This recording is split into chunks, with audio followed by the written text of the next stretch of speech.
to at the Japanese Classic Car Show. Roy, our crew member, you've actually won Best of Show here, haven't you? Yes, I won Best of Show in 2008, and I've won several first place wins for my category and some other second and third place. But basically, this is the largest, most recognized Japanese classic car show in all of America, and we're going to show it to you. Very nice. Come on, let's take a look.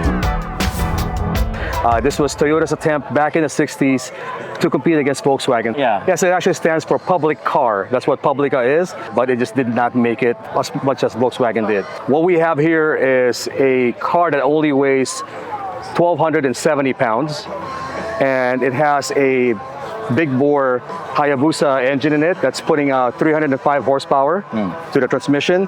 Still using the sequential transmission for the car. It also has the clutch right in the gear lever, and it's using the gas tank from the motorcycle. With its original livery. Yes, with its original livery. Is that a Japanese spec tank? Yes, it is. Yeah, of course. And how much power to the flywheel do you say in this little tiny thing? 305 horsepower. 305 horsepower on this tiny Toyota. So it's really fun. My wife and I love it. We drive it up in the canyons. Yeah. It's still not complete, just like any old car. It's never complete. It's never done. Yeah, but it's getting there. So this is 1989 767 race at Le Mans. Race at the Fuji 1,000 kilometer. This one, I believe, is 4-rotor. It is from the Group C era, so I know if you've played Gran Turismo or any of those, video games in the past, this is one of the cars that you can race in the video game, and it's mainly known for its livery. Yeah. Everybody recognizes because it's such the bright colors, and also grabs people's attention and makes them come over and kind of check it out. But this car, the RX7 and the Cosmo, are from the that Heritage collection. So.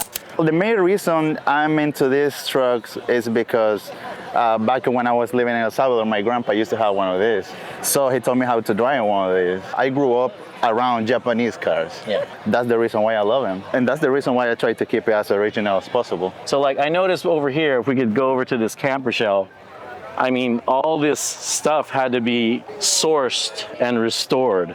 I saw this on Facebook Marketplace. Yeah. Yeah, it wasn't anything close like this. Yeah. And I was looking, I found it for $100. And then you just restored it? And I just restored everything. I had to reframe all the wood, all the interior. Yeah. Did you restore the wheels too? They almost look completely, I like the white walls and the hubcaps. Yeah, I just repainted white. I see. So I noticed that this is a long bed Helix. Have you ever actually slept on the inside of it? Actually, no. I just take it to the beach once in a while, and I just stay there for like a couple hours, and that's it. I love the curtains too. Was that originally like for a VIP car? Yes. Yeah. I used to have a VIP car. Yeah. I recognize the rails. Hi, this is my 1990 Skyline GTR. Got Volk T37 OGs with an Alcon Grex brakes. It's got a full Aragosta suspension. Came off a Pseudosaurus GTR. It's a little tidbit, but it also has a Kansai built long block. It was built maybe like 15 years ago. It's got a Veilside titanium exhaust. That's kind of cool. Much more tastefully in that more Japanese style. Yeah, exactly. It's got a Recaro Profi XL, number 7 parts. Steering wheel, the mirrors are pretty cool. Yeah, I like those. So this one is a Hong Kong taxi replica.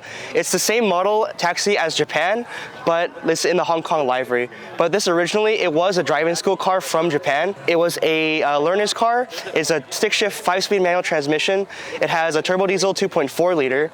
And then it was bone stock when I bought it, completely white, like just stripped out, like basic spec car. Picked it up this year in April. I had it sent to a shop in City of Industry. They did like a complete restoration of the paint. They wrapped it red. They have a silver like two-tone and the red on the bottom. And I picked up some crown wheels. So it basically looks like a Hong Kong taxi replica. I got the interior bits, got the taxi for hire sign, all the stickers and all that, and even the fare meter as well. Nice. So it's like about 90% the way there. I still have a little bit more details to fix up, but it's almost 100% complete. So Joe, the interior is unique to say the least. I mean, I get that it's a taxi, but those wooden beads right there are just... Yep, to add to the authenticity, I found a set of wooden beads for the chair.